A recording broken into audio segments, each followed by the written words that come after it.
Imagine, right, you're walking into the billion-dollar Tottenham Hotspur Stadium on a Monday night in May 2026. Yeah, you'd think you're walking into a Champions League fight. Exactly. You look down at the pitch, and instead of a battle for top four, you are witnessing this frantic, desperate fight for sheer survival. It's unbelievable, really. It is. Tottenham Hotspur are sitting like one single point away from their first relegation since 1977. Wow.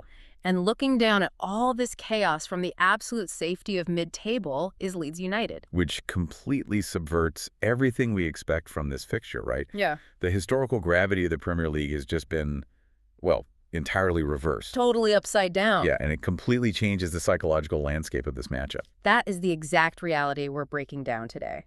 Welcome to the deep dive. We've pulled together a massive stack of sources to prepare you for Monday Night Football. We've got a lot to get through. We really do. We're looking at team press conferences, including Roberto De Zerbi's latest comments, plus tactical breakdowns from the Daily Brief, local injury reports from Leeds Live, and, predictive models from the Standard and Live Score. Right. Our mission here is to give you the ultimate tactical and contextual briefing on a match where an entire club's future is quite literally on the line. Because to understand the tactics you'll see on the pitch, you first have to understand the immense suffocating pressure off the pitch. Yeah, the stakes are just so high. Exactly. Tactics don't exist in a vacuum. I mean, they're executed by human beings who are operating under extreme stress. Let's unpack that context because the mood in North London just experienced a massive shift over the weekend. Oh, huge shift. Spurs actually leapfrogged out of the bottom three. They pulled off this genuine shock, a 2-1 win away at fifth place Aston Villa. Incredible result for them. Right. And they capitalized perfectly on West Ham getting dismantled 3-0 by Brentford. So now they're sitting 1 point above the drop zone. A victory like that in May, it isn't just 3 points on a table. It's a fundamental alteration of the belief inside the dressing room. It changes everything. It really does. When a team has been suffocating under the threat of relegation for months, a win against a top-5 side acts as this massive shot of adrenaline. Validates the manager's methods, right. Exactly. But the true test is whether they can actually carry that psychological momentum back to their own stadium. Which brings us to a massive variable you should watch out for on Monday. The atmosphere of the Tottenham Hotspur Stadium itself. Oh boy, yeah. Because their home record this season is genuinely grim. They've secured a joint low 11 points from 17 home games. That's rough. It gets worse. They're tied with already relegated Burnley in that specific metric. Wow. Tied with Burnley. Yeah. They haven't won a league game in front of their own fans since beating Brentford way back in December. And now they're facing a Leeds team sitting comfortably in 14th place. Right, 7 points clear of danger. And they've turned into these stubborn road warriors. Leeds has, 1 win and 5 draws in their last 6 away games? Yeah. And you have to consider how that home record alters the behavior of the Spurs players. In a relegation fight, a home stadium can actually become a hostile environment for the home team. Like the fans are almost turning on them? Well, it's just the anxiety, right? The anxiety of 60,000 fans bleeds onto the pitch. Every misplaced pass is met with a groan. Oh, I hate that sound. Right. And that collective tension makes players hide. They stop making runs into space because they just don't want the responsibility of receiving the ball. Too much pressure. Exactly.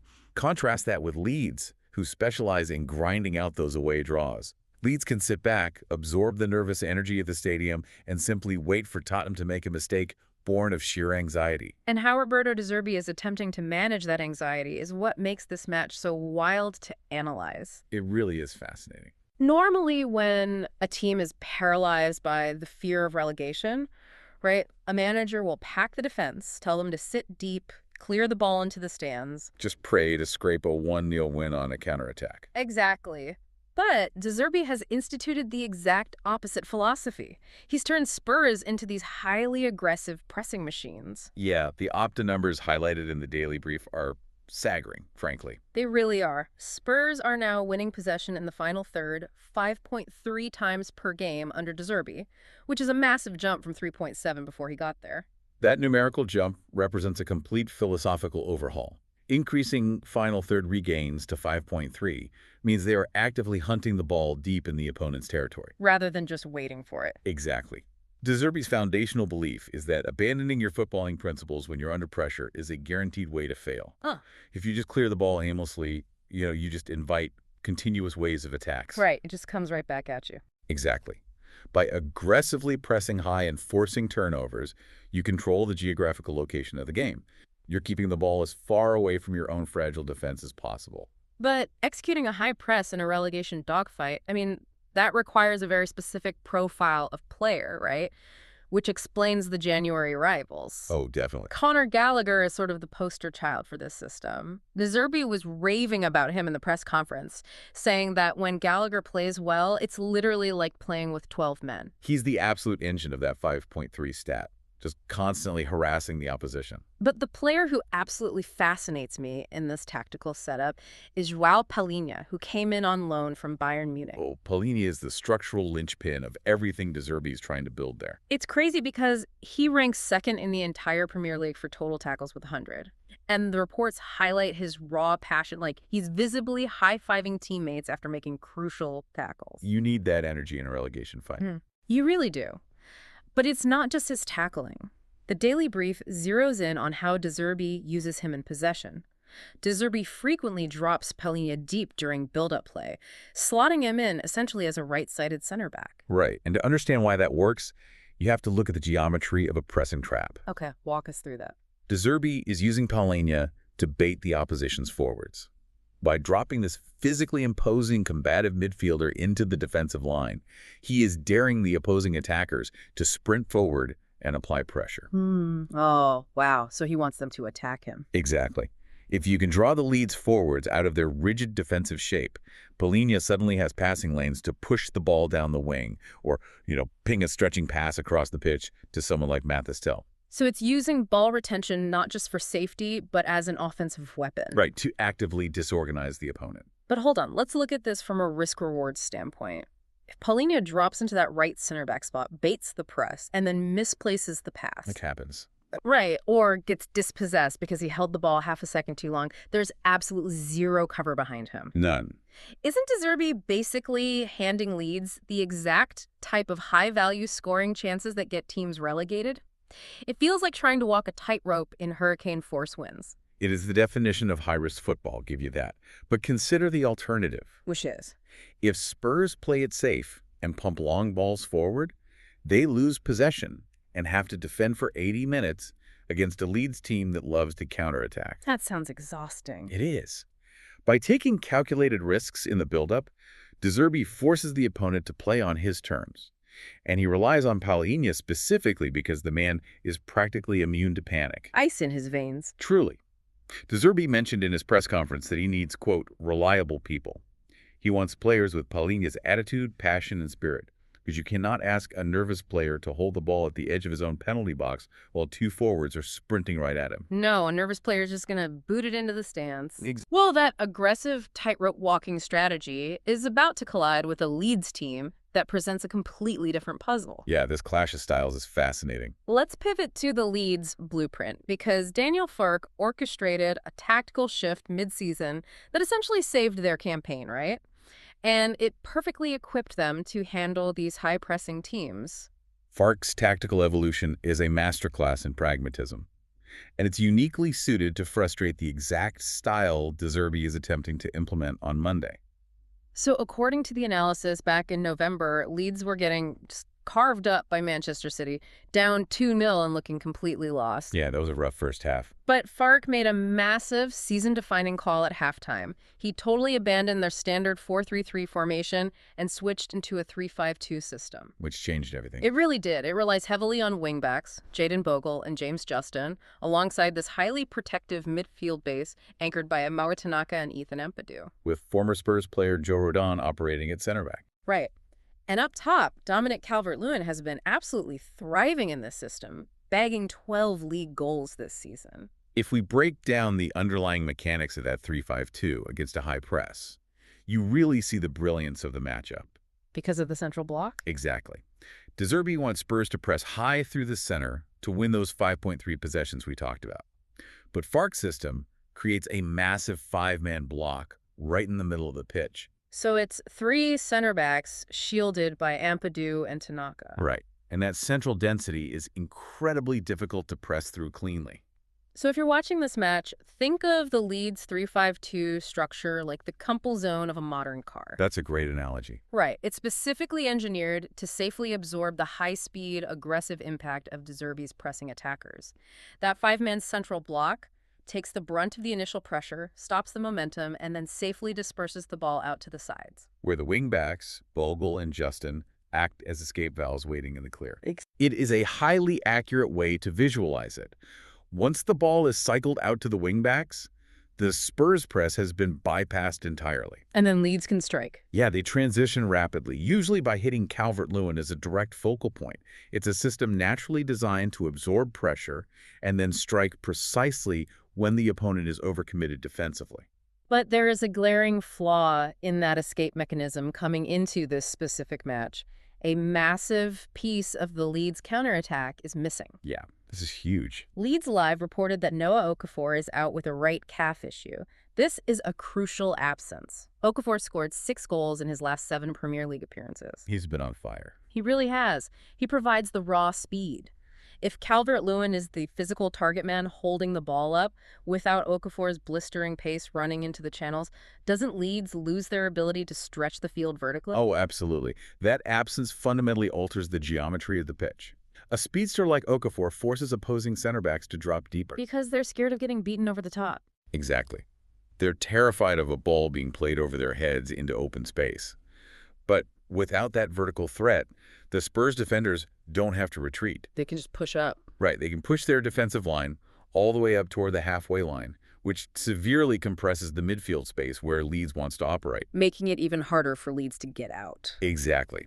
It allows De Zerbi's team to keep coming in continuous waves, turning the game from an open, tactical chess match into this claustrophobic war of attrition. And speaking of a war of attrition, we really need to look at who is actually available to execute these high-wire tactical setups. The injury lists are brutal. They are, because for Tottenham, the medical room is dictating the tactics just as much as the manager is. We aren't just talking about, like, squad rotation here. We're talking about devastating structural absences that threaten to collapse De Zerbi's entire philosophy. Yeah, when you look at the specific profiles of the players Tottenham is missing, you realize how compromised their build-up play is going to be. The two most critical blows are at the absolute base of their formation.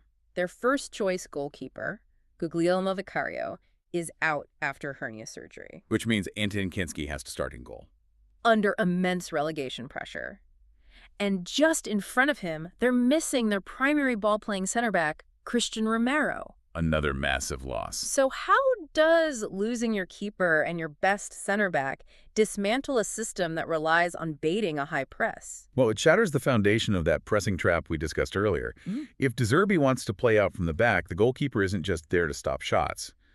He's the first attacker. He has to be a sweeper keeper. Exactly. Yeah. He has to be totally comfortable with the ball at his feet to support a high defensive line. And Romero is usually the player with the technical composure to execute that daring first pass through the lines. Right. When you replace those two crucial nodes in the network with deputies who might lack that specific tactical rhythm, The whole thing gets shaky. the entire build-up structure becomes brittle.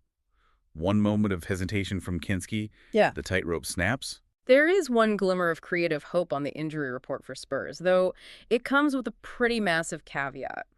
James Maddison might finally see minutes after being sidelined for an entire year with a ruptured ACL. Wow, a whole year. Yeah.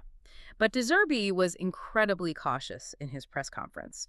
He noted that while Maddison is physically cleared, the sheer rhythm and intensity of the Premier League is a different beast entirely. De Zerbi is managing expectations perfectly there. I mean, you cannot simply drop a player returning from a 12-month ACL rehab into the middle of a chaotic, high-pressing relegation dogfight. And just expect him to dictate the tempo. Exactly. The spatial awareness, the reaction time, the physicality, it all takes time to calibrate. If Maddison features, it'll likely be a late cameo aimed at providing a single moment of set-piece quality rather than, asking him to run the midfield engine. Now, Leeds has their own tactical headaches regarding fitness. They're missing Gabriel Goodmanson with a hamstring issue, Ilya Groove is out with a season-ending knee injury, and Pascal Struijk is a minor doubt with a hip problem. So they're not fully healthy either. No, but honestly, the real ghost haunting this fixture for Leeds isn't the injury list. It's the history books. Ah, yes. The historical record between these two clubs in North London is remarkably lopsided. to the point of statistical anomaly, really. It's completely absurd. Spurs have won the last 5 meetings between the two sides. They've won 8 of the last 9 in the league. Dominant. But the stat that truly defies logic, Leeds United has not won an away match against Tottenham in 25 years. A full quarter of a century. Just staggering. Now, I have to ask you from a purely mechanical standpoint, I mean, does a 25-year curse actually mean anything to a player like Dominic Calvert-Lewin? He was playing for Everton last year and only arrived at Leeds this past summer. Does historical baggage actually translate into physical performance on the pitch? Mechanically, no. Calvert-Lewin doesn't run slower because a Leeds team lost in North London back in 2005. Right, he doesn't care. He doesn't carry that specific generational baggage. Yeah. However, history absolutely dictates the emotional theater of the match. Oh, the fans. Exactly. The traveling Leeds fans carry that 25-year anxiety right into the away end. Yeah. The Spurs fans, despite their current miserable home form, look at the fixture history and feel this desperate sense of expectation. Like, we have to win this one. We always do. Exactly. And the players are human. They absorb that ambient energy. So while a 25-year record doesn't tackle you on the pitch, it fundamentally sets the psychological temperature of the stadium you're forced to perform in. So, synthesizing all of this, the tactics, the missing players, the psychological weight of the stadium, what does this all mean for the actual 90 minutes? It points to chaos. Yeah. The predictive models from both LiveScore and the Standard are pointing heavily toward goals. They're projecting a 2-2 or a 1-1 draw. And the logic tracks there. It does, right. Spurs have only managed one single clean sheet in 14 games across all competitions. Meanwhile, Leeds, despite missing Okafor's pace, have proven to be incredibly potent. They've scored 3 or more goals in 8 different Premier League games this season. A high-scoring draw makes complete analytical sense when you view the stylistic clash. You have a Tottenham team defensively decimated by injuries, forced by their manager to play an aggressive high-risk system that naturally vacates space in behind. Right. And you have a Leeds team structured with a 3-5-2 crumple zone designed specifically to absorb that pressure and exploit those vacated spaces. It's a recipe for structural chaos. The desperation of Tottenham demanding they attack, colliding head-on with the structured, counter-punching nature of Leeds. When you zoom out, this isn't just a regular Monday night fixture. It's a masterclass in how modern managers handle existential sporting pressure, you know? It really is. You have Daniel Farke, who radically shifted his entire formation to a 3-5-2 mid-game back in November to save their season and finding safe harbor. And then you have Roberto De Zerbi staring down the barrel of a historic relegation, demanding brave, aggressive, tightrope walking football as the only acceptable way to escape the trap. It ultimately becomes a test of absolute conviction. In these high-stakes survival scenarios, success rarely comes down to which squad has the most talented roster on paper. It's about belief. Exactly. It comes down to which set of players believes more deeply in the mechanics of the system their manager has built, and who has the courage to execute those mechanics when their legs are heavy, their lungs are burning, and the stadium is practically vibrating with anxiety. Which leaves you with a really provocative thought to mull over before kickoff. When you look at how De Zerbi is attempting to dig Spurs out of this historic hole, he isn't relying on individual superstar magic. No, not at all. He is intensely focused on players with attitude and reliable people. He's leaning on Conor Gallagher to run himself into the ground like a 12th man, and João Palhinha making 100 tackles while bravely baiting the press from his own penalty box. He's placing his faith in the grit of the collective engine rather than, the flash of an expensive hood ornament. Right. Does this suggest that in the modern, hyper-tactical era of the Premier League, gritty, passionate system players who perfectly execute complex instructions are actually more valuable to a club's ultimate survival than pure individual superstar flair? That's a great question. It's definitely something to think about as you watch the match unfold, because when the structural integrity of your team is failing, you don't necessarily need the most glamorous player on the pitch. You just need the reliable one who isn't afraid to step into the chaos and aggressively execute the plan.